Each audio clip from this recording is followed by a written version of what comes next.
2024년 봄 GTC에서 세계에서 가장 비싼 가죽 재킷을 즐겨 입는 남자가 단상에 올랐습니다. 엔비디아 CEO 젠슨 황. 그는 수천 명의 개발자들 앞에서 새로운 AI 칩 로드맵을 발표하던 중 아주 짧지만 의미심장한 한 문장을 던졌습니다. 우리는 삼성의 HBM을 테스트하고 있습니다. 매우 기대가 큽니다. 객석 곳곳에서 노트북 두드리는 소리가 잠시 멈췄습니다.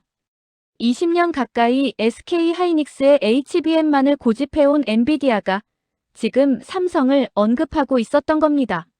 업계는 즉각 반응했습니다. 이건 단순한 립서비스가 아니었습니다. 엔비디아와 TSMC 그리고 SK 하이닉스로 이어지는 황금 삼각편대, 이 완벽해 보이던 동맹에 처음으로 균열의 신호가 감지된 순간이었죠.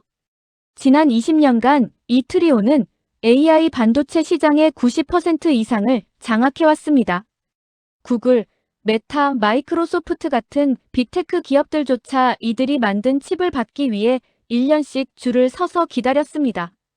그런데 젠슨 황이 지금 그 완벽한 요새에 작은 균열을 내고 있었던 겁니다. 그것도 HBM 품질 문제로 엔비디아 인증조차 통과하지 못했던 삼성을 다시 테이블로 불러들이면서 말이죠. 대만 신주의 TSMC 본사와 한국 이천의 SK 하이닉스 본사는 긴장하기 시작했습니다. 공식적으로 드러나지는 않았지만 양사 모두 내부적으로 대응 전략을 논의하고 있었죠. 한편 경기도 평택의 삼성전자 반도체 캠퍼스는 묘한 분위기였습니다. 그들은 이미 알고 있었습니다. 자신들이 지난 5년간 171조 원을 쏟아부으며 준비한 프로젝트가 드디어 빛을 보기 시작했다는 것을요. 2019년부터 시작된 그 거대한 투자 계획, 당시 업계는 삼성이 무모한 도박을 하고 있다며 비웃었습니다. 하지만 2024년 그 도박의 결과가 드러나기 시작했습니다. 애널리스트들의 분석 리포트가 쏟아졌습니다. 젠슨 황이 TSMC의 높은 가격에 불만을 품었다. SK 하이닉스의 HBM 공급 부족에 대한 대안을 찾고 있다. 중국 리스크에 대비해 공급망을 다변화하려는 것이다. 모두 일리 있는 분석이었습니다. 하지만 반도체 산업의 깊은 내막을 아는 소수의 인사이더들은 전혀 다른 이야기를 하고 있었습니다. 한 전직 TSMC 수석 엔지니어는 익명을 조건으로 이렇게 말했습니다. 이건 단순한 공급사 추가가 아닙니다. 게임의 룰 자체가 바뀌고 있어요.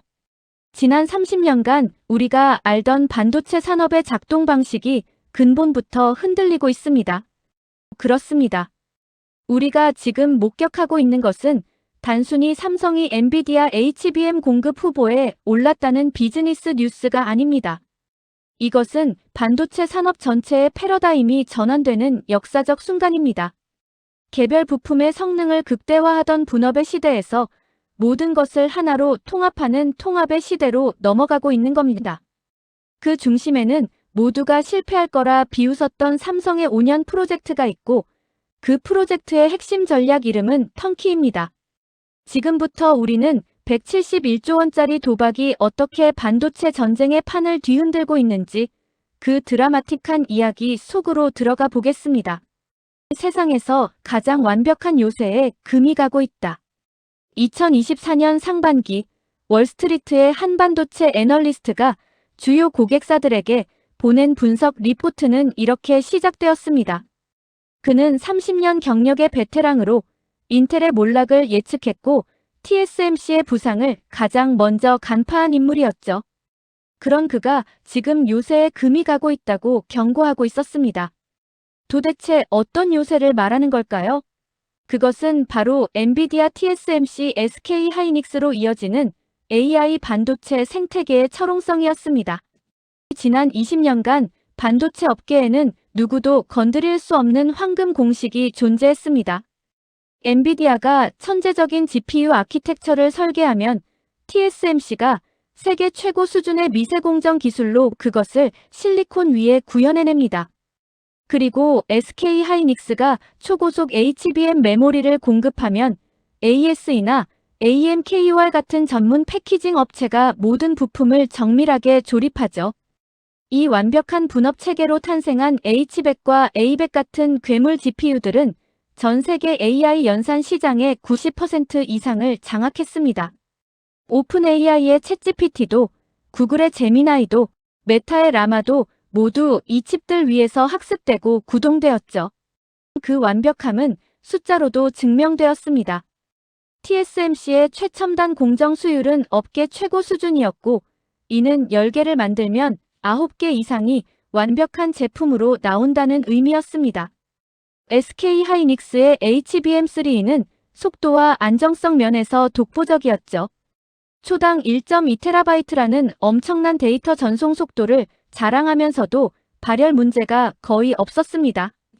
2023년 기준으로 전 세계 HBM 시장에서 SK 하이닉스의 점유율은 50%를 넘어섰고, 엔비디아는 사실상 SK 하이닉스 없이는 최신 GPU를 만들 수 없는 상황이었습니다. 반면 삼성의 상황은 어땠을까요? 2023년 삼성이 자신 있게 엔비디아에 제출한 HBM3 샘플은 품질 테스트를 통과하지 못했습니다. 발열 문제와 수율 이슈가 걸림돌이었죠. 업계는 수군거렸습니다. 삼성은 메모리 반도체의 원조인데 이제 HBM에서도 SK 하이닉스에 밀리는구나. 파운드리 사업에서는 TSMC에 참담하게 뒤처져 있었고 자체 스마트폰 프로세서인 엑시노스마저 발열 논란으로 곤욕을 치르던 시기였습니다. 삼성 반도체는 위기에 빠져 있었습니다. 그런데 2024년 들어 분위기가 달라지기 시작했습니다. 젠슨 황이 공개석상에서 삼성의 HBM을 언급한 것입니다. 우리는 현재 삼성의 HBM을 테스트하고 있으며 결과에 대해 매우 기대하고 있습니다. 이 한 문장은 업계에 작은 지진을 일으켰습니다. 물론 공식적으로 확정된 것은 아무것도 없었습니다. 하지만 엔비디아가 20년 가까이 구축해온 공급망의 새로운 변수를 고려하고 있다는 신호 자체가 충격이었죠. 더욱이 그 대상이 품질 문제로 탈락했던 삼성이라는 점에서 더욱 그랬습니다. 업계의 추측은 다양했습니다. 어떤 이들은 TSMC의 높은 웨이퍼 가격과 SK 하이닉스의 강한 협상력에 대한 견제구라고 분석했습니다. 실제로 TSMC의 최첨단 공정 웨이퍼 가격은 매년 상승하고 있었고 HBM 공급 부족으로 SK 하이닉스의 가격 결정권은 더욱 강해지고 있었죠. 또 다른 이들은 중국과의 긴장 고조로 인해 대만에 집중된 생산 시설을 분산하려는 것이라고 해석했습니다. 모두 일리 있는 분석이었습니다. 하지만 이는 모두 표면적인 이유일 뿐이었습니다. 진짜 이유는 훨씬 더 근본적이고 구조적인 것이었습니다. AI 시대가 본격화되면서 반도체 산업의 경쟁 구도 자체가 바뀌고 있었던 겁니다. 더 이상 누가 가장 빠른 칩을 만드느냐가 아니라 누가 가장 빠르게 모든 부품을 하나의 시스템으로 통합하느냐가 승부를 가르는 시대가 온 것이죠. 챗GPT의 폭발적 성장 이후 AI 칩에 대한 수요는 기하급수적으로 늘어났지만 기존의 분업 체계로는 개발 속도와 최적화에 한계가 있었습니다. 여러 회사가 나눠서 작업하다 보니 조율에만 몇 달씩 걸렸고 진짜 시스템 레벨의 최적화는 불가능했던 겁니다. 바로 이 지점에서 삼성의 전략이 새로운 의미를 갖기 시작했습니다. 삼성은 세계에서 몇 안 되는 종합 반도체 기업 IDM입니다. 메모리도 만들고 파운드리 칩 생산도 하며 첨단 패키징 기술도 보유하고 있죠. 이 모든 역량을 하나로 묶어 설계만 주시면 나머지는 우리가 다 해드립니다라는 턴키 솔루션을 제공할 수 있는 유일한 회사였습니다. 2019년부터 시작된 171조 원 규모의 투자 계획도 바로 이 통합 역량을 강화하기 위한 것이었습니다. 그리고 5년이 지난 2024년 그 투자가 결실을 맺기 시작했습니다. 젠슨 황은 바로 이 가능성을 보고 있었던 겁니다. 당신이 집을 짓는다고 상상해 보세요. 첫 번째 방법은 이렇습니다. 먼저 이름난 건축 설계 사무소를 찾아가 도면을 의뢰합니다. 그가 3개월에 걸쳐 멋진 설계도를 완성하면 이번에는 시공업체들의 견적을 받아봐야 합니다. 가격과 평판을 비교해 한 곳을 선택하고 계약을 맺죠. 공사가 시작되면 또 다른 단계가 기다립니다. 인테리어는 별도 업체에 맡겨야 하고 전기와 배관은 또 다른 전문업체를 불러야 합니다. 가구는 가구대로, 조명은 조명대로 각각 알아봐야 하죠. 각 업체는 자기 분야에서는 최고의 전문가들입니다. 하지만 문제는 소통입니다.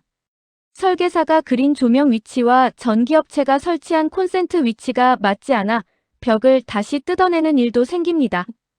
인테리어 업체가 주문한 가구 크기가 실제 공간과 안 맞아서 반품하고 다시 맞춤 제작하는 경우도 있죠. 결국 입주까지 1년 반이 걸리고 예산은 처음 계획보다 30% 늘어납니다. 이제 두 번째 방법을 생각해 봅시다. 당신은 턴키하우스 전문업체를 찾아갑니다. 그들에게 원하는 스타일과 예산을 말하고 계약서에 사인합니다. 그리고 6개월만 기다립니다. 약속된 날짜에 현장에 가보니 모든 것이 완성되어 있습니다. 벽지, 바닥 가구, 조명, 심지어 커튼과 소품까지 당신이 처음 요청한 스타일대로 완벽하게 세팅되어 있죠. 당신은 그저 현관문에 열쇠를 꽂아 돌리고 들어가기만 하면 됩니다.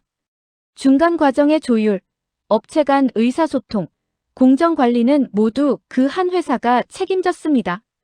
시간도 절반으로 줄었고 예산도 예측 가능하며 결과물의 통일성도 보장됩니다. 당신은 어느 쪽을 선택하시겠습니까? 당연히 두 번째겠죠. 바로 이것이 턴키의 핵심 개념입니다. 이 용어는 원래 1960년대 미국 부동산 시장에서 생겨났습니다. 베트남 전쟁이 끝나고 귀환한 군인들에게 빠르게 주택을 공급해야 했던 시대적 요구 속에서 탄생한 비즈니스 모델이었죠. 설계부터 시공, 인테리어, 가구 배치까지 한 회사가 다 해드립니다. 당신은 열쇠만 받으세요. 이 단순하면서도 강력한 아이디어는 미국 주택시장에 혁명을 일으켰습니다. 이후 턴키 개념은 건설업을 넘어 제조업, 플랜트 산업, IT 인프라 구축 등 다양한 분야로 확산되었죠. 그리고 2020년대 중반, 이 오래된 개념이 인류 최첨단 산업인 반도체 분야에서 부활하고 있습니다. 하지만 지난 30년간 반도체 산업은 정반대의 철학으로 움직여왔습니다. 이름하여 베스트 오브 브리드 전략입니다. 각 분야 최고 전문가들을 모아서 협업한다는 개념이죠. 엔비디아는 GPU 아키텍처 설계에만 집중합니다. 수천 명의 엔지니어가 오직 어떻게 하면 더 빠른 연산을 할 수 있을까만 고민합니다. TSMC는 파운드리, 즉 칩 생산 기술에만 몰두하죠. 어떻게 하면 3나노, 2나노 공정의 수율을 높일 수 있을까가 그들의 유일한 관심사입니다.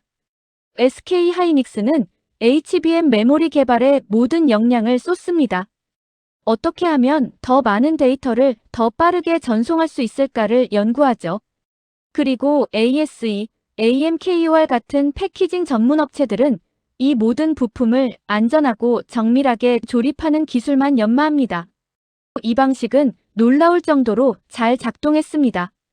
각 회사가 자기 분야에서 세계 최고가 되었고 그들이 만든 퍼즐 조각을 맞추면 완벽한 그림이 나왔으니까요. 2000년대 초반 엔비디아와 TSMC가 처음 손잡고 만든 지폴스 시리즈 GPU는 PC게임 산업의 혁명을 일으켰습니다. 부드러운 3D 그래픽이 가능해지면서 게임의 수준이 완전히 달라졌죠. 2010년대에는 이 조합이 만든 테슬라 시리즈 GPU가 AI 연구의 폭발적 성장을 견인했습니다. 구글의 알파고가 이세돌을 이긴 것도 결국 엔비디아 GPU 위에서 돌아간 딥러닝 알고리즘 덕분이었습니다. 2020년 출시된 A100은 AI 학습 속도를 이전 세대 대비 20배나 끌어올렸고 2022년의 H100은 그보다 또 3배 빨랐습니다. 아무도 이 완벽한 시스템에 의문을 제기하지 않았습니다. 2023년 11월까지는 말이죠. 그해 11월 30일 오른AI가 챗GPT를 대중에게 공개했습니다. 세상은 충격에 빠졌습니다. AI가 이렇게 자연스럽게 대화할 수 있다니. 불과 5일 만에 100만 명의 사용자가 몰려들었고 2달 뒤에는 1억 명을 돌파했습니다. 인류 역사상 가장 빠른 속도로 확산된 서비스였죠.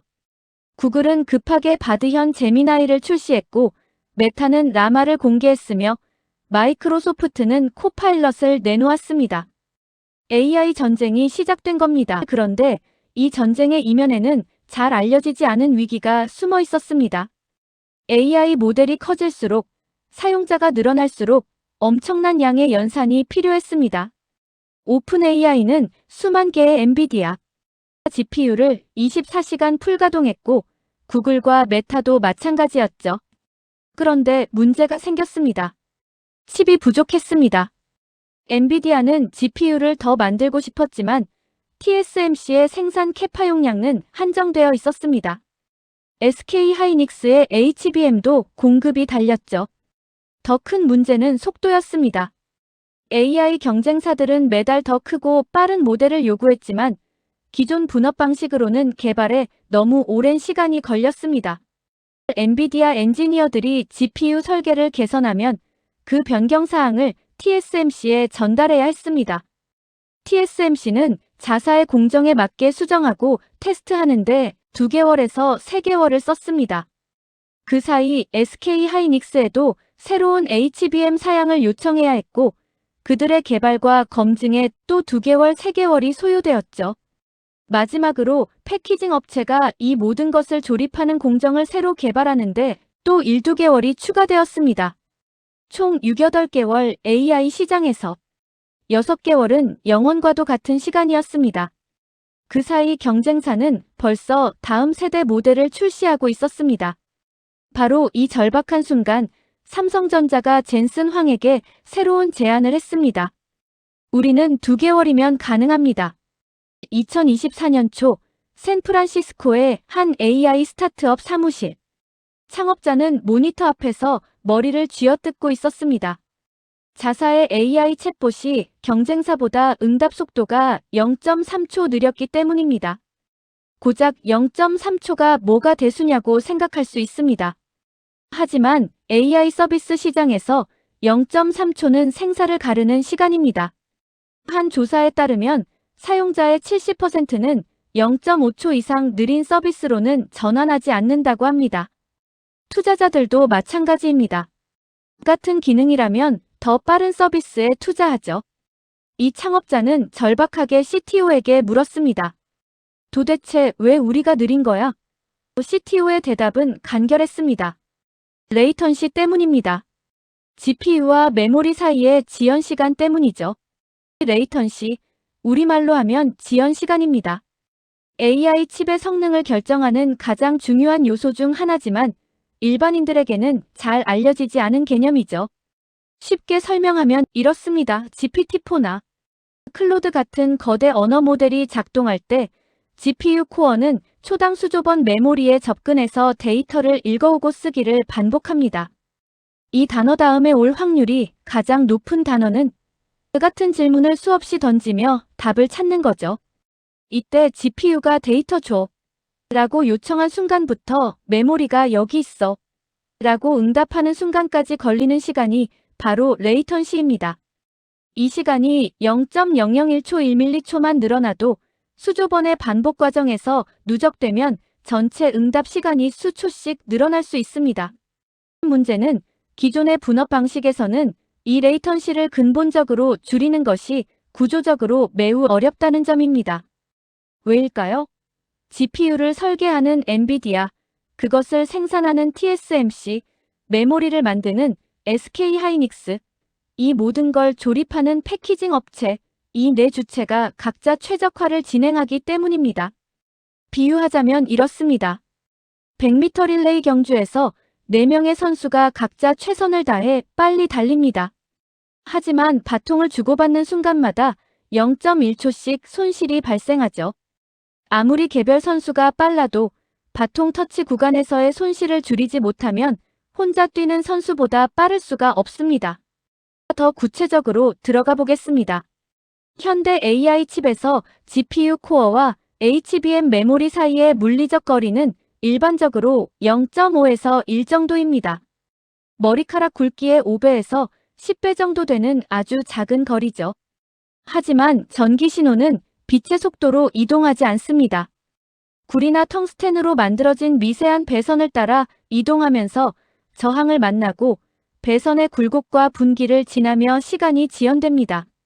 실제로 계산해보면 이 거리를 0.5에서 0.3로단 0.2만 줄여도 신호 전달 시간이 30에서 40% 감소합니다. 머리카락 두세 개 굵기만큼의 차이가 성능을 수십 %나 바꾸는 겁니다. 그렇다면 그냥 거리를 줄이면 되지 않느냐고 생각할 수 있습니다. 하지만 현실은 복잡합니다. GPU와 HBM 사이의 거리를 줄이려면 여러 단계의 설계 변경이 필요합니다. 먼저 엔비디아가 GPU 칩의 다이다이 레이아웃을 수정해야 합니다.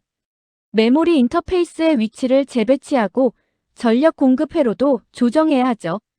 이 작업만 수주가 걸립니다.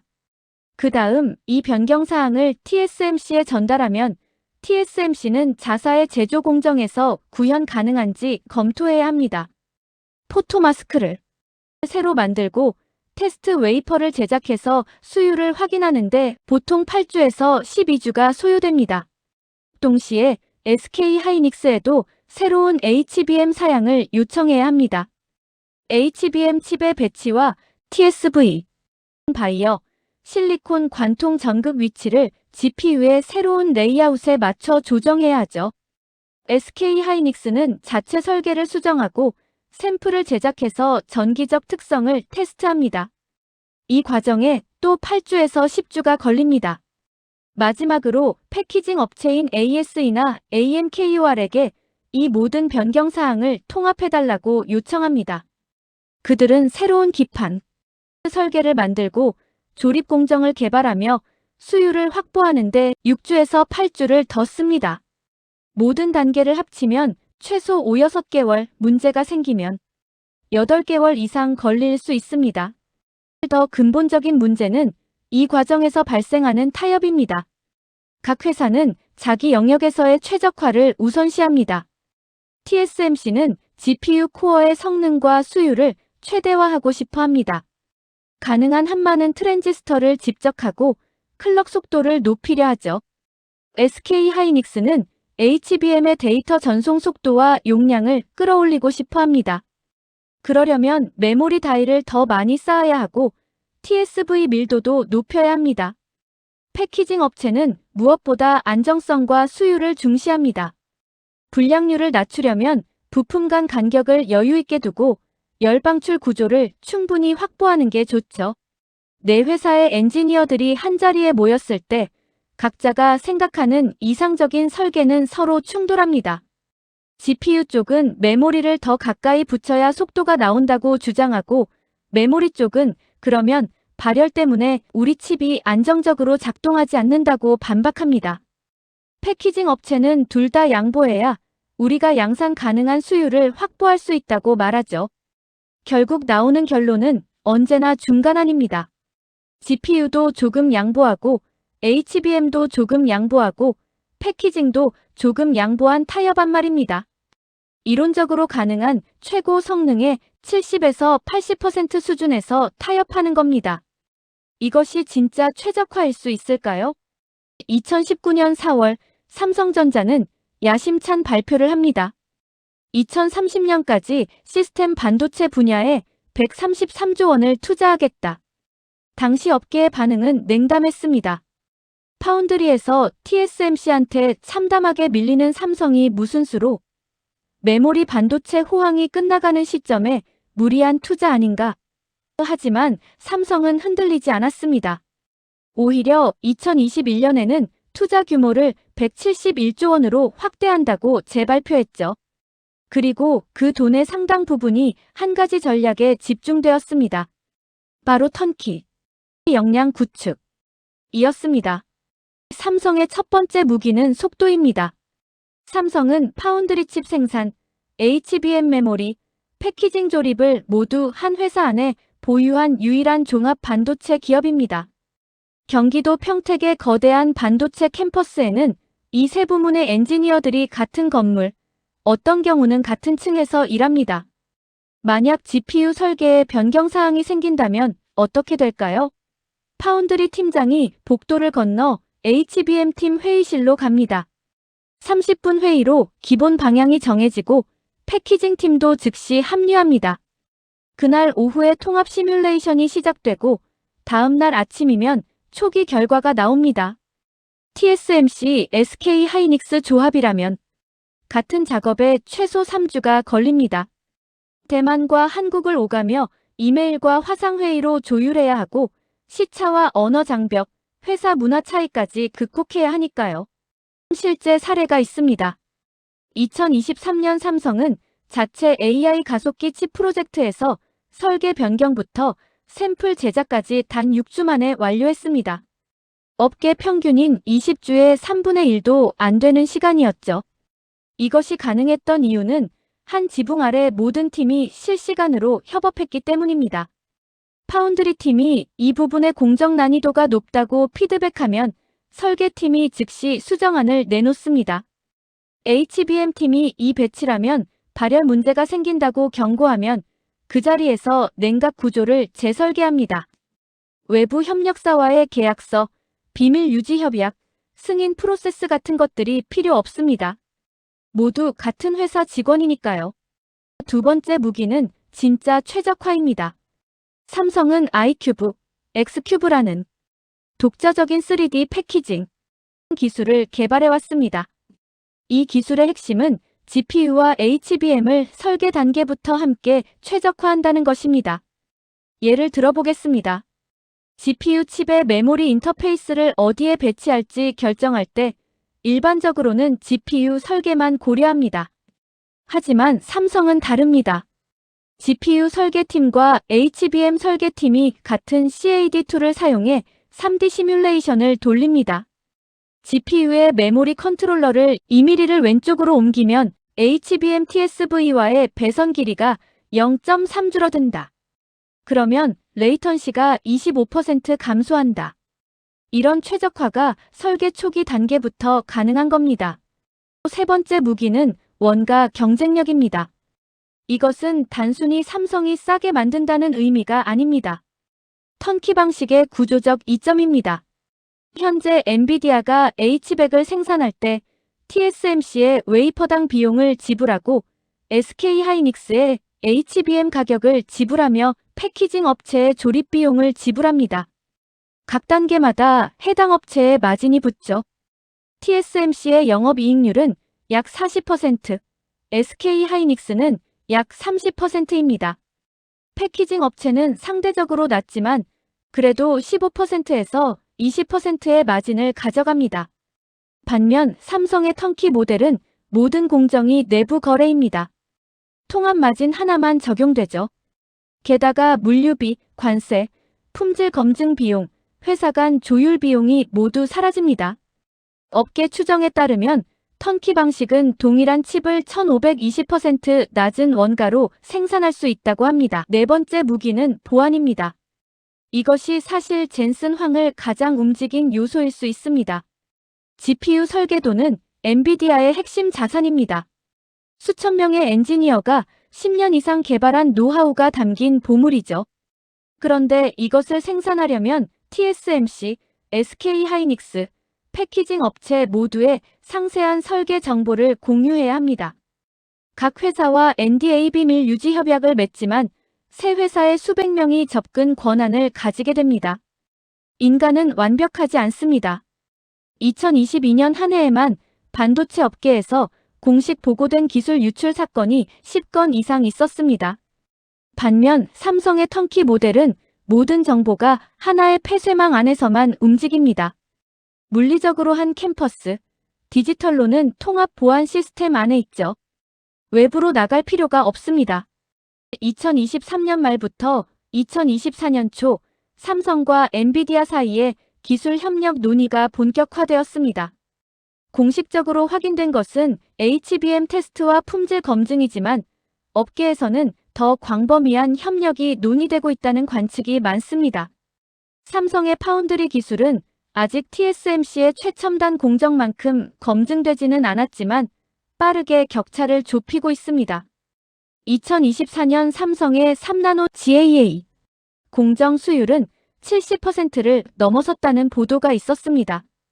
TSMC의 90% 이상에는 못 미치지만 양산 가능한 수준에 도달한 것이죠. 젠슨 황의 계산은 복잡합니다. TSMC와의 20년 관계를 유지하면서도 삼성이라는 플랜 B를 확보하는 것. 이것은 단순히 공급망을 분산하는 것 이상의 의미를 가집니다. 턴키 모델의 속도와 통합 최적화 역량을 활용하면 더 빠르게 차세대 칩을 개발할 수 있습니다.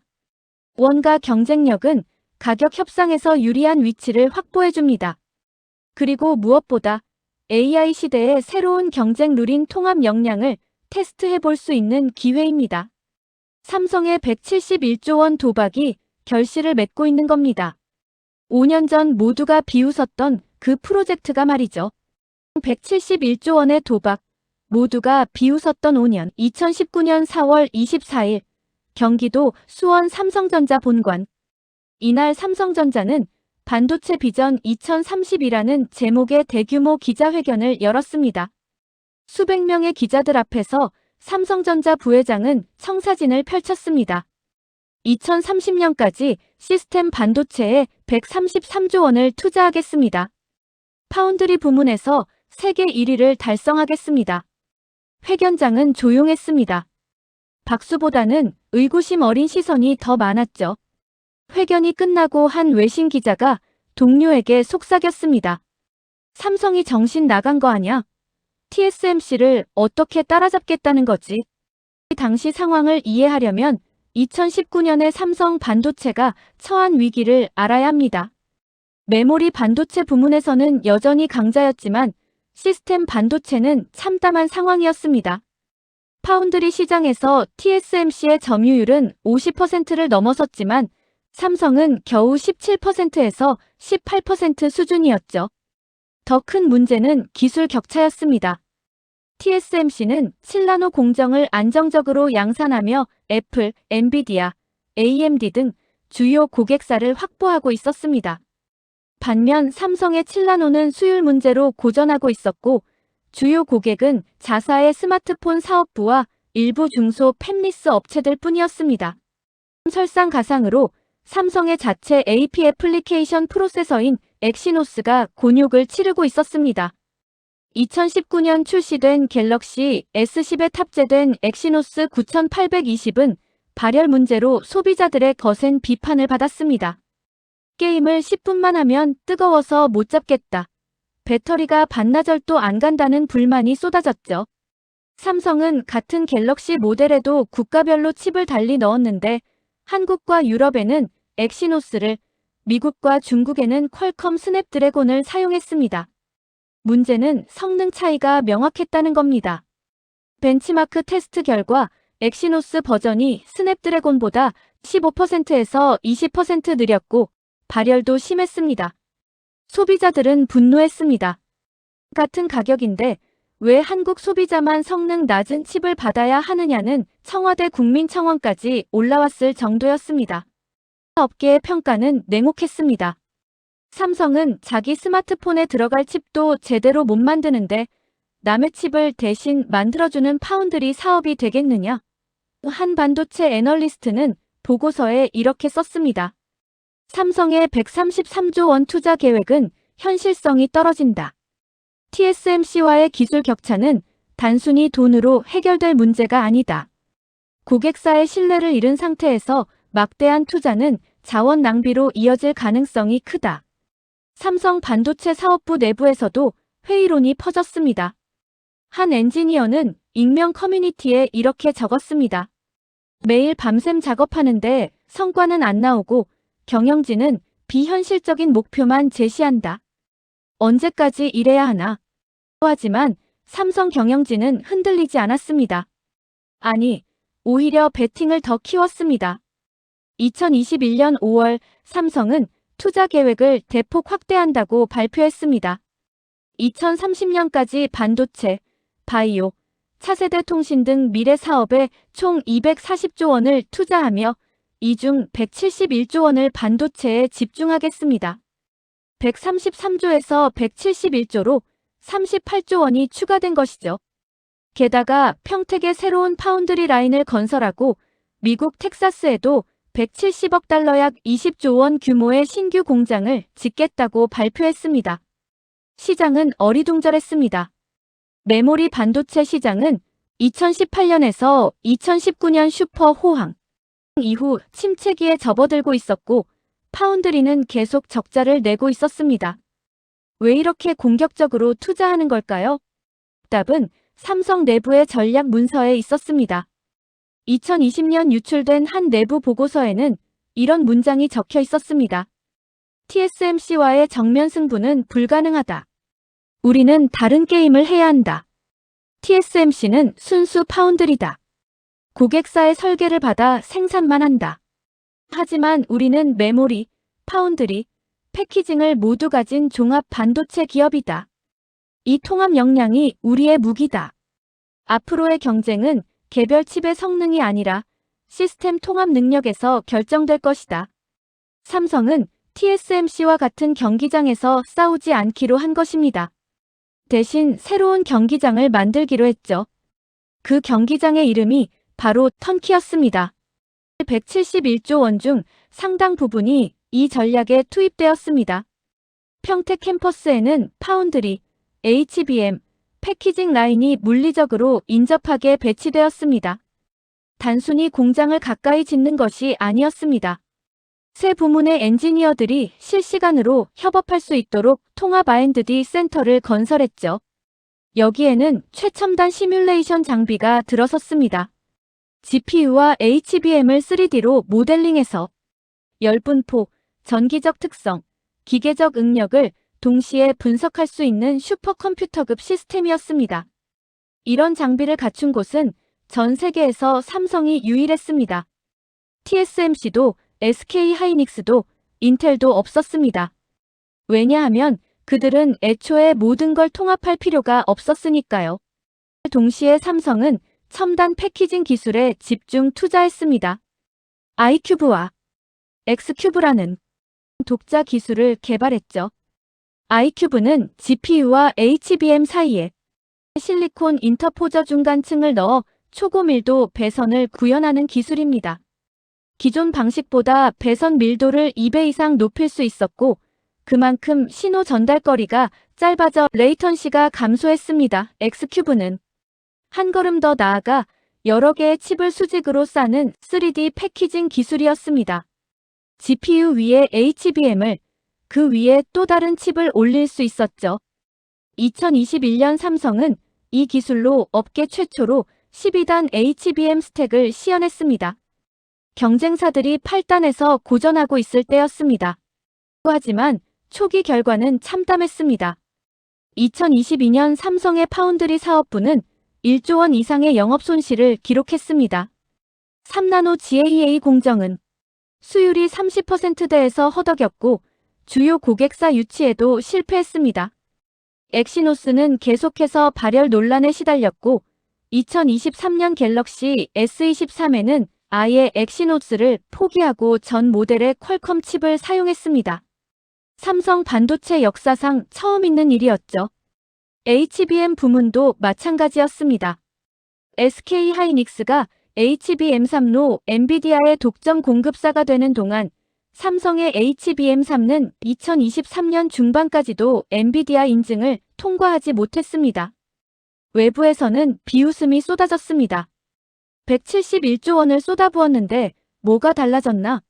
오히려 더 뒤처진 거 아닌가? 삼성 내부는 큰 압박에 시달렸습니다. 주주들은 수익성 없는 파운드리 사업을 정리하고 메모리에 집중하라고 요구했습니다. 직원들은 지쳐갔습니다. 한 전직 삼성 엔지니어는 후에 인터뷰에서 이렇게 회상했습니다. 2022년에서 2023년은 정말 암흑기였어요. 매일 밤 11시까지 일하는데 성과는 안 나오고 언론에서는 매일 우리를 까대고 동료 중에 번아웃으로 퇴사한 사람이 한둘이 아니었습니다. 그래도 경영진은 조금만 더 버티면 된다고만 했죠. 하지만 그들은 정말 조금만 더 버티면 되는 상황이었습니다. 세상이 바뀌고 있었으니까요. 2022년 11월 30일, 인류 역사의 한 페이지가 넘어가는 순간이었습니다. 오픈 AI가 챗GPT를 세상에 공개한 날이죠. 처음에는 조용했습니다.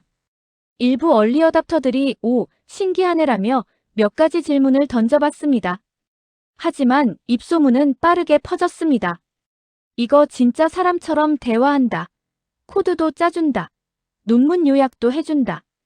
SNS에 챗GPT와의 대화 스크린샷이 바이럴되기 시작했고 테크 커뮤니티는 들썩였습니다. 출시 5일 만에 사용자 100만 명을 돌파했습니다. 인스타그램이 100만 명 달성에 75일 걸렸고 넷플릭스는 3.5년이 걸렸던 것과 비교하면 엄청난 속도였죠. 2개월 뒤인 2023년 1월 사용자 수는 1억 명을 넘어섰습니다. 인류 역사상 가장 빠르게 성장한 소비자 애플리케이션이었습니다. 세계는 충격에 빠졌습니다. AI가 드디어 왔구나. 구글은 긴급 비상이 걸렸습니다. 검색 시장의 절대 강자였던 구글이 처음으로 위협을 느낀 순간이었죠. CEO 순다르 피차이는 코드 레드 비상 사태를 선언하고 급하게 현재의 제미나이를 개발해 출시했습니다. 마이크로소프트는 110억 달러를 오픈 AI에 추가 투자하며 빈 검색에 챗GPT를 통합했습니다. 메타는 아마 모델을 공개했고 아마존은 자체 AI 칩 개발을 가속화했습니다. AI 전쟁이 시작된 겁니다. 하지만 이 화려한 전쟁의 이면에는 심각한 문제가 도사리고 있었습니다. AI 모델을 학습시키고 구동하려면 엄청난 양의 연산이 필요했고 그 연산을 담당하는 것은 GPU였습니다. 그것도 아무 GPU가 아니라 엔비디아의 최첨단 데이터 센터용 GPU였죠. 문제는 공급이었습니다. 오픈 AI는 챗GPT를 구동하기 위해 수만 개의 엔비디아 A100 GPU를 사용하고 있었습니다. 사용자가 늘어날수록 더 많은 GPU가 필요했죠. 구글, 메타, 마이크로소프트도 마찬가지였습니다. 모두가 엔비디아에 달려들었습니다. GPU를 더 주세요. 하지만 엔비디아도 난감했습니다. 자신들도 TSMC의 생산 캐파에 의존하고 있었으니까요. 2023년 상반기 엔비디아 본사는 그야말로 전쟁터였습니다. 전 세계 빅테크 기업들이 GPU를 확보하기 위해 치열하게 경쟁했습니다. 메타는 15만 개의 H100 GPU를 주문했고 마이크로소프트도 비슷한 규모를 요청했습니다. 아마존, 구글, 오라클, 테슬라까지 줄을 섰습니다. 가격은 천정부지로 치솟았습니다. H100 한 장의 가격이 공식적으로는 3만 달러였지만 암시장에서는 4만 5천 달러에 거래되었습니다. 그럼에도 물량은 턱없이 부족했습니다. 주문하고 나서 납품받기까지 6개월에서 12개월을 기다려야 했죠. 어떤 스타트업은 GPU를 구하지 못해 AI 서비스 출시를 1년이나 연기해야 했습니다. 젠슨 황은 행복한 비명을 지르고 있었습니다. 2023년 엔비디아의 매출은 전년 대비 2배 이상 급증했고 주가는 200% 넘게 폭등했습니다. 시가총액은 1조 달러를 돌파하며 세계 5위권 기업 대열에 합류했죠. 하지만 동시에 큰 고민도 안고 있었습니다. 수요는 폭증하는데 공급이 따라가지 못하면 고객사들이 대안을 찾기 시작할 것이 분명했습니다.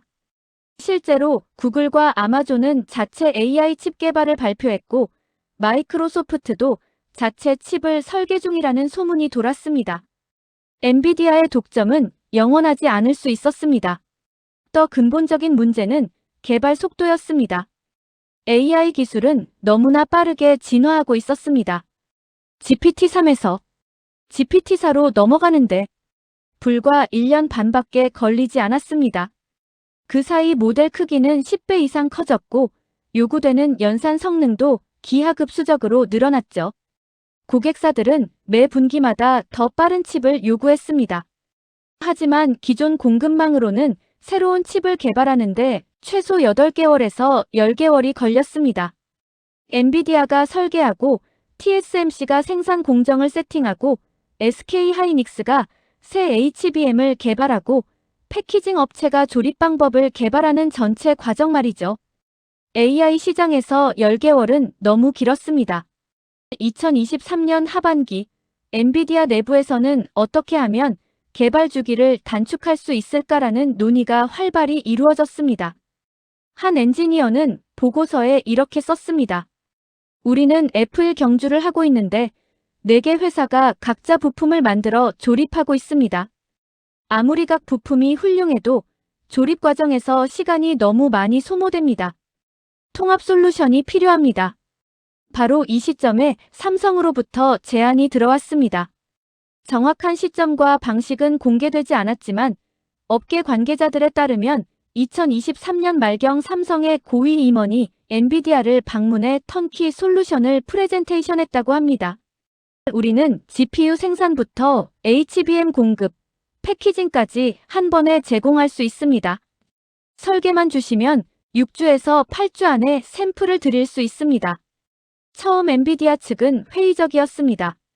삼성의 파운드리 수율이 TSMC만큼 안정적이지 않았고 HBM도 2023년 중반까지 엔비디아 인증을 통과하지 못했었으니까요. 하지만 상황이 달라지고 있었습니다. 삼성의 HBM3는 2023년 4분기에 드디어 품질 기준을 충족시키기 시작했고 파운드리 수율도 빠르게 개선되고 있었습니다. 더 중요한 것은 속도였습니다. 삼성이 제시한 6주에서 8주라는 개발 기간은 기존 방식의 4분의 1 수준이었습니다. 젠슨 황은 관심을 보이기 시작했습니다. 2024년 초 공개되지 않은 비공식 방문으로 젠슨 황 또는 엔비디아 고위 임원진이 평택을 찾았다는 소문이 업계에 돌았습니다. 삼성은 자신들의 통합 R&D 센터를 보여주며 턴키 역량을 입증했다고 알려졌습니다. 파운드리 라인, HBM 생산 라인, 패키징 시설이 한 캠퍼스 안에 있고 세 팀의 엔지니어들이 실시간으로 협업하는 모습을 보여줬죠. 3D 시뮬레이션 시스템으로 GPU와 HBM을 동시에 최적화하는 데모도 선보였습니다. 엔비디아 측은 깊은 인상을 받았다고 전해집니다. 물론 리스크도 분명했습니다. 삼성의 최첨단 공정은 아직 TSMC만큼 검증되지 않았습니다. 대규모 양산에서 예상치 못한 문제가 발생할 수 있었죠. 하지만 젠슨 황은 전략적 판단을 내렸습니다. 일단 소규모로 테스트해보자. 만약 삼성의 턴키 모델이 정말 작동한다면 이것은 게임 체인저가 될 수 있다. 2024년 상반기 엔비디아는 삼성의 파일럿 프로젝트를 발주했습니다. 공식 발표는 없었지만 양사가 HBM 공급과 함께 더 광범위한 협력을 논의하고 있다는 보도가 나왔죠. 그리고 그해 봄 GTC 2024에서 젠슨 황은 공개적으로 말했습니다. 우리는 삼성의 HBM을 테스트하고 있으며 매우 기대하고 있습니다. 5년간의 도박이 마침내 결실을 맺기 시작한 순간이었습니다. 2024년 중반 대만 신주의 TSMC 본사는 평소와 다른 긴장감에 휩싸여 있었습니다. 창업자 모리스 창의 후계자로 CEO를 맡고 있는 씨 웨이는 임원진과 긴 회의를 이어가고 있었습니다. 의제는 하나 삼성의 턴키 전략에 어떻게 대응할 것인가였습니다. TSMC는 지난 30년간 순수 파운드리 모델로 성공해왔습니다. 고객사의 설계를 받아 최고 품질로 생산만 하는 것, 그것이 TSMC의 철학이었죠. 메모리도 만들지 않고 패키징도 외주를 주었습니다. 한 우물만 판다는 전략으로 세계 1위에 올랐습니다. 그런데 이제 그 전략이 흔들리고 있었습니다. 회의실에서 한 임원이 보고서를 펼쳤습니다. 엔비디아가 삼성과 협력을 확대하고 있습니다. HBM뿐 아니라 패키징, 심지어 일부 칩 생산까지 논의 중인 것으로 파악됩니다. 또 다른 임원이 덧붙였습니다. 우리 주요 고객사들도 턴키 솔루션에 관심을 보이고 있습니다. 개발 속도를 높이고 싶어 합니다. 웨이는 오랫동안 침묵했습니다. 그리고 말했습니다. 우리도 변해야 합니다. 하지만 우리 방식대로. TSMC는 결정을 내렸습니다. 삼성처럼 모든 것을 내부화하지는 않되 파트너사들과의 협업을 훨씬 더 긴밀하게 만들겠다는 전략이었습니다. TSMC는 COWOS라는 첨단 패키징 기술에 대규모 투자를 단행했습니다. 원래 외주를 주던 패키징 일부를 내재화하기 시작한 겁니다. 2024년 TSMC는 COWOS 생산 캐파를 전년 대비 2배 이상 확대한다고 발표했죠. 동시에 SK하이닉스와의 협력도 강화했습니다. 양사는 공동 R&D 센터를 설립해 HBM과 로직 칩의 통합 최적화를 연구하기 시작했습니다. 삼성처럼 한 회사 안에서 모든 걸 하지는 못하지만 두 회사가 마치 한 회사처럼 긴밀하게 협업하는 체계를 만들겠다는 것이었습니다. 한편 한국 이천의 SK하이닉스도 가만히 있지 않았습니다. SK하이닉스는 HBM 시장에서 압도적 1위였지만 삼성이 빠르게 추격하고 있다는 위기감을 느끼고 있었습니다. 2024년 SK하이닉스는 HBM사 개발을 가속화하고 엔비디아와의 독점 공급 계약을 더욱 공고히 했습니다. 동시에 TSMC와의 협력을 강화해 준 턴키 모델을 만들겠다는 전략을 세웠죠. 삼성이 혼자 다 할 수 있다면 우리는 둘이서 더 잘할 수 있다는 논리였습니다. 실제로 TSMC와 SK하이닉스의 조합은 검증된 신뢰성과 최고 수준의 품질을 자랑했습니다. 2024년 하반기 업계에는 흥미로운 구도가 형성되었습니다. 한쪽에는 삼성의 풀 턴키 모델이 있었습니다. 한 회사가 모든 것을 제공하는 방식이죠. 속도와 통합 최적화에서 강점이 있지만 각 부문의 기술 수준은 아직 최고라고 보기 어려웠습니다. 다른 한쪽에는 TSMC SK하이닉스의 베스트 오브 브리드 플러스 모델이 있었습니다. 각 분야 최고 전문가들이 협업하되 그 협업을 훨씬 더 긴밀하게 만드는 방식이었죠. 품질과 신뢰성에서 우위였지만 속도에서는 삼성에 밀렸습니다. 엔비디아는 이 두 모델을 모두 활용하기로 했습니다. 주력 제품인 H100과 차세대 B100은 여전히 TSMC SK하이닉스 조합으로 생산했습니다. 검증된 품질이 중요한 대량 생산 제품은 리스크를 최소화해야 했으니까요. 하지만 새로운 실험적 칩이나 특수 목적 칩은 삼성의 턴키 모델을 활용했습니다. 빠른 개발이 필요하고 소량 생산으로 시작하는 제품들이었죠. 이를 업계에서는 듀얼 소싱 전략이라고 불렀습니다. 하지만 단순히 공급사를 두고 쓰는 것이 아니었습니다. 서로 다른 두 가지 개발 방식을 전략적으로 활용하는 것이었습니다. 이 경쟁 구도는 산업 전체에 파급 효과를 일으켰습니다. AMD는 삼성의 턴키 모델에 큰 관심을 보였습니다. 엔비디아에 밀려있던 AMD로서는 빠른 개발 속도로 반격할 기회를 엿보고 있었죠. 인텔도 자사의 파운드리 사업을 재정비하며 턴키 모델을 도입하겠다고 발표했습니다. 중국의 SMIC도 비슷한 전략을 검토하기 시작했습니다. 턴키는 이제 삼성만의 전략이 아니라 산업 전체의 새로운 트렌드가 되고 있었습니다. 하지만 이것이 삼성의 일방적 승리를 의미하지는 않았습니다. TSMC는 여전히 최첨단 공정 기술에서 앞서 있었고 2024년 이나노 공정 개발에서도 삼성보다 6개월 이상 빨랐습니다. SK하이닉스의 HBM은 여전히 업계 표준이었고 삼성 HBM의 시장 점유율은 10%대에 머물러 있었죠. 전쟁은 이제 시작일 뿐이었습니다. 이제 싸움의 본질은 개별 부품의 성능이 아니라 누가 더 빠르고 효율적으로 통합하는가로 완전히 전환되었습니다. 반도체 산업은 새로운 시대로 접어들고 있었습니다. 2025년 초 한 투자은행의 애널리스트가 흥미로운 리포트를 발표했습니다. 제목은 턴키 전쟁의 진짜 승자였습니다. 그는 이렇게 썼습니다.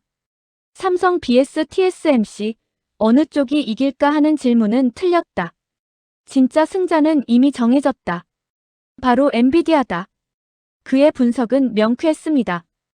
삼성이 턴키 모델을 들고 나오자 TSMC와 SK하이닉스도 협업을 강화하며 대응했습니다.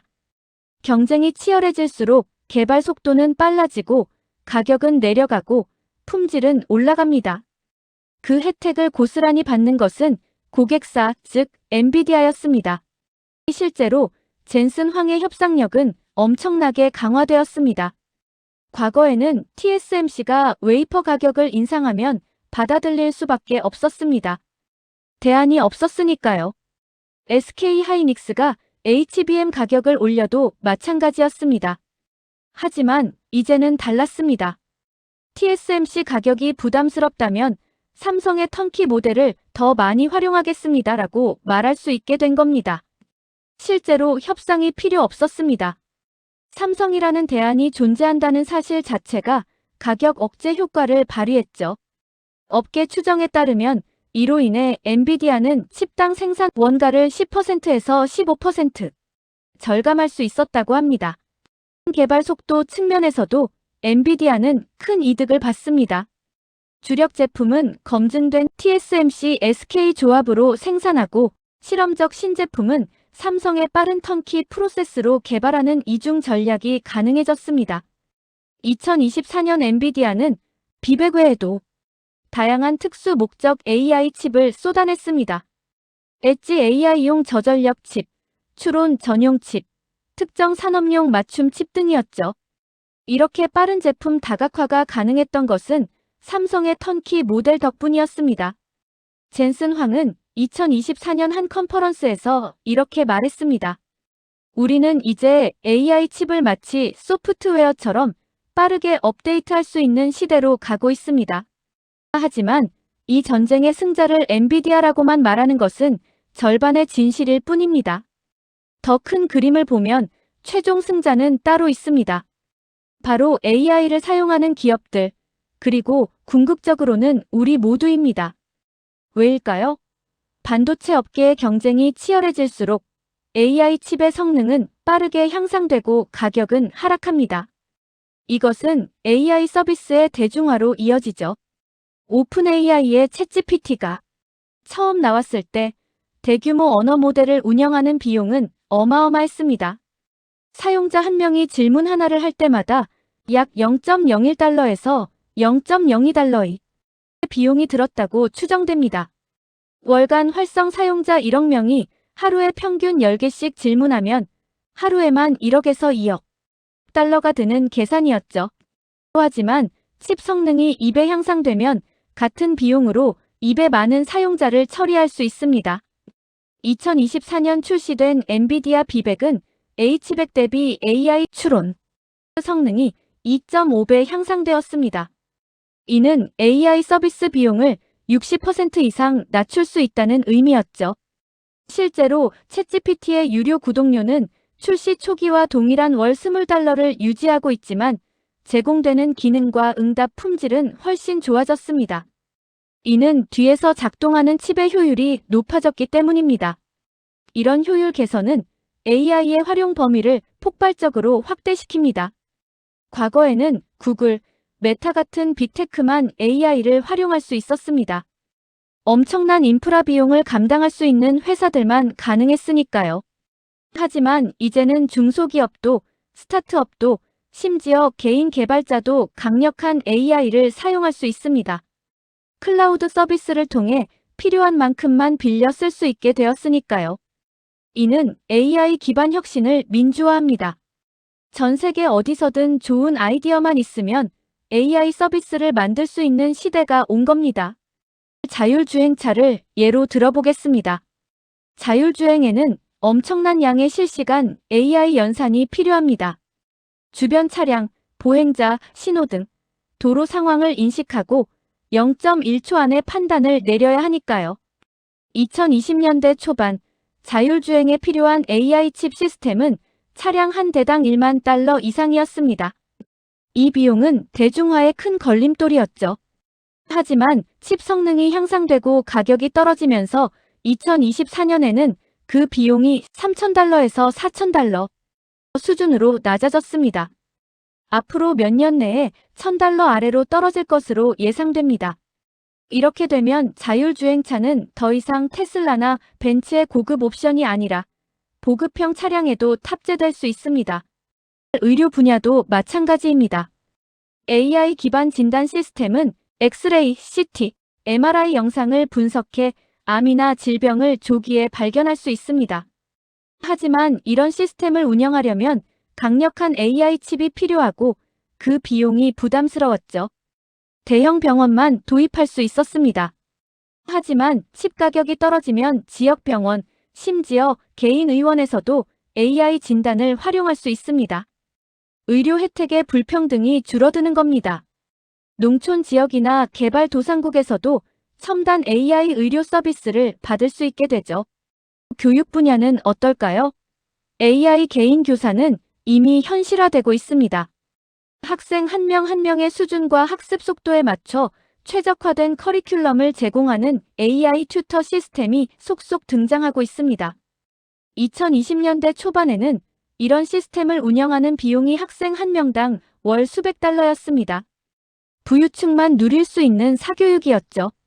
하지만 AI 칩의 효율이 10배 향상되면 그 비용은 월 수십 달러로 떨어집니다. 저소득층 학생들도 접근할 수 있는 수준이 되는 겁니다. 교육 기회의 평등이 크게 개선될 수 있습니다.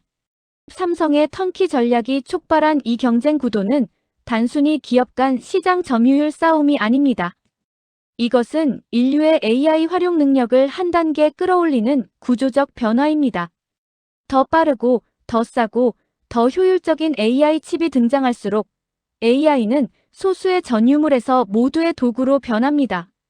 구글 창업자 레리 페이지가 했던 유명한 말이 있습니다. 좋은 기술은 마법처럼 보이고 결국 사라진다. 사라진다는 것은 너무나 일상적이 되어 의식하지 못한다는 뜻이죠. 전기가 그랬고 인터넷이 그랬습니다. AI도 그렇게 될 것입니다. 2025년 현재 우리는 그 전환점에 서 있습니다. 삼성이 5년간 171조 원을 걸고 준비한 턴키 전략은 TSMC와 SK하이닉스의 대응을 촉발했고 그 경쟁은 산업 전체의 효율을 끌어올렸습니다. 엔비디아는 협상력을 확보했고 AI 기업들은 더 낮은 비용으로 더 좋은 서비스를 제공할 수 있게 되었습니다. 그리고 최종적으로 전 세계 수십억 명의 사람들이 더 나은 AI 서비스를 누릴 수 있게 되었죠. 이것이 바로 경쟁의 힘입니다. 한 기업의 도전이 산업 전체를 진화시키고 그 혜택이 결국 모두에게 돌아가는 것 말입니다. 젠슨 황은 2024년 말한 인터뷰에서 이렇게 말했습니다. 10년 전만 해도 AI는 연구실 안의 실험이었습니다. 이제는 수십억 명이 매일 사용하는 도구가 되었죠. 이 놀라운 변화를 가능하게 한 것은 반도체 산업의 치열한 경쟁입니다.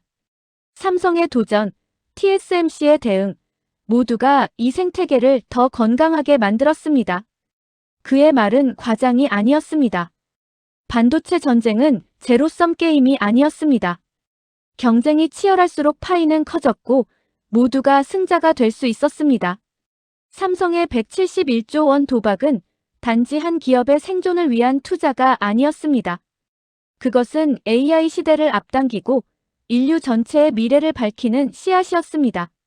2030년 우리는 어떤 세상에 살고 있을까요? 아마도 AI는 더 이상 신기한 기술이 아닐 겁니다. 당신의 차는 스스로 운전하고 병원은 AI가 미리 질병을 예측하며 아이들은 AI 교사에게 맞춤형 교육을 받고 있을 것입니다. 그 모든 변화의 시작점을 거슬러 올라가면 2019년 삼성의 결단이 있었습니다. 모두가 불가능하다고 말했을 때 171조 원을 걸고 새로운 길을 개척한 도전 말이죠. 역사는 도전하는 자의 편입니다. 그리고 그 도전의 결실은 결국 우리 모두의 것이 됩니다. 반도체 전쟁의 진짜 승자는 삼성도 TSMC도 엔비디아도 아닙니다. 바로 우리, 이 기술을 사용하는 모든 사람들입니다.